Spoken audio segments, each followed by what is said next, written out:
Hey there guys, welcome back to DeFeed channel again. Remember, we've created a SIDUS Heroes guide about race-based abilities. And well, they've kind of changed everything. A new meta is here and we're about to explore it today. So today I invite you to take a look at crucial changes to the game, the race-based ability system, and how they will affect the approach to whole game SIDUS Heroes. So ready, steady, go!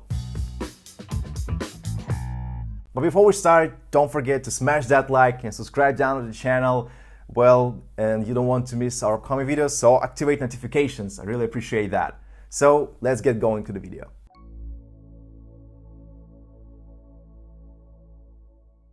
Yeah, I'm back with yet another update, but this time is a bit different. I couldn't stay aside from the fundamental changes that SIDUS Heroes developers just introduced. In my opinion, they are just pivotal here. They entirely rework race-based abilities, which drastically changes the current meta. Wanna hear more? Let's get onto the topic straight away. Actually, the skills remain the same, but not the mechanics. So, heroes' race-based abilities are now more powerful and they depend on energy and health points. Prior to this update, skill damage slightly varied and completely depended on attack's power, and it changed only with the help of critical attacks and statuses. But now the situation is changing. So let's take a look at new mechanics and let's start with Ogya. Ogya's Fire Breath now works in the next way. So the higher HP percentage a hero has, the more extra AoE damage on the target's allies the race-based ability causes. Look at the tab to understand the correlation between HP and damage boost. This means that your Ogya will be the most effective the first few turns while he's at his maximum health. 50% of additional damage is threatening, right? Even with the basic attack, Ogya turns into a weapon of mass destruction. If you compete the team with several Ogya heroes, you will get a good advantage in 3 versus 3 battles. The new mechanics make adjustments to the tactical approach as well. Now the owners of Ogya should think about activating bluffing already on the first or the second turn in order to save his maximum HP. You will accumulate enough energy points to deal substantial damage to all 3 enemies. Just don't forget to target the middle one. Gadgets take on a whole new meaning as well. If previously Freshman was just an awesome addition to your hero, now it is a game changer. Just imagine how much extra damage you can do with your race-based ability with this gadget. It's just huge here. New mechanics increase the value of other gadgets as well, such as the Agility Accelerator. After all, for Ogya, it's now extremely important to have high initiative, so each additional point of agility can be decisive. However, be careful with your Ogya hero, as in massive battles, they are the #1 targets. For 2 versus 2 players, the effect of the new mechanics will be less noticeable than in 3 versus 3 fights. And if you play 1 versus 1 fights, I think it won't change anything at all, unlike the new skill, because I'll talk next about the Raptorians. Okay, hear me right, this one is candy. The lower the HP percentage a hero has, the higher damage the race-based ability causes.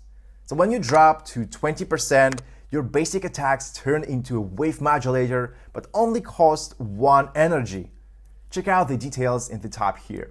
So for example, if Ogya is effective at the beginning of the fight, Raptorian will become aces in the hole at the end. It's no secret here that his racial ability has the highest base damage, and now you can multiply that by 1.5.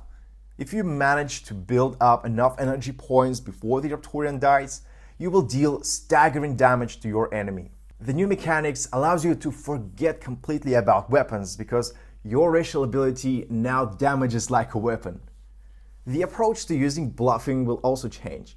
So you can absorb several enemy attacks as your main goal is to get your HP below 50% and well, ideally to 20%, and then activate bluffing. This will allow you to use basic attacks and accumulate additional energy. As with Ogya, Freshman will be the game changer, followed by Hydra Catalyst. Okay, how to make your Raptorian not a disposable cannon? Well, there are at least 2 ways that I found. You can shield him with the Voltrones race-based ability, or use another Raptorian to heal some HP. It's even better to combine these 2 strategies, I'd say. And don't forget to play the bluffing mind games when facing Raptorians. Well, they're not stupid too. I'm impressed with how these mechanics balance the game again. So if previously, if you faced an armed enemy while having no weapon, your chances of losing were like 80% or something. And now I think the ratio is about 60 to 40.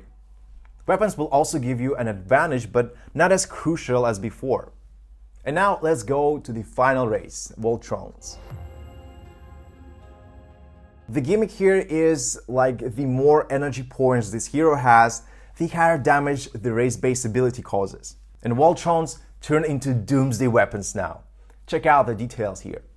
With the new mechanics, Voltrone's main task is to accumulate 10 energy. The 2x damage increase is just solid, even despite the fact that Voltrone's basic attack is the weakest among all races. Another bonus here is the flexibility to use bluffing. Voltrones have the highest amount of HP, right? And high agility as well, which guarantees survivability in almost any scenario. And now let's talk about the maximum damage. Ideally is when your hero has a wave modulator. Once you have 10 energy points, use 2 basic attacks to deal damage with a multiplier of 2 and 1.8. Your opponent will have the charge status, so activate it with the wave modulator to trigger the short circuit effect. Then again, 1 basic attack and a shot from the wave modulator. In this way, you use 10 energy points and trigger a short circuit twice, which in turn deprives the opponents of energy. I think that's a perfect strategy here. If we're talking about gadgets, your first choice now is Freshman or Catalyst, both Hydra and Electric. For me, Hydra sounds preferable because it boosts wave modulator attack. Voltrones are also good carriers for defensive overlay gadgets, as late in the battles, what you will need to shield your allies, and this gadget directly affects the power of your protective skill. In my opinion, a Voltron is the safest pick among others, so these new mechanics will not force you to take a lot of risks now, especially if you're playing 1 versus 1, of course. Okay guys, I will not delve into tactical scenarios because the game dictates its own rules. For example, ideally you can use like Ogya's basic attack to inflict the bluffing status on all their opponents.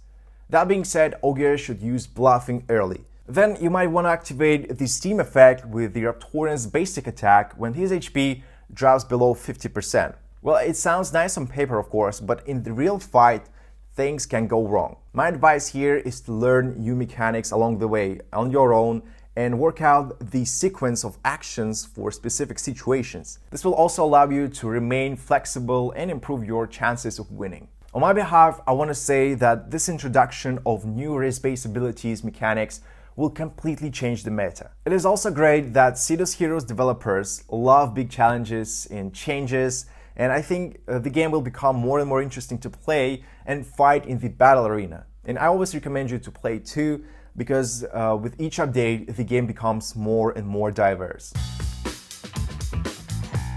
As always, the DeFeed channel was here providing you the freshest updates of SIDUS Heroes.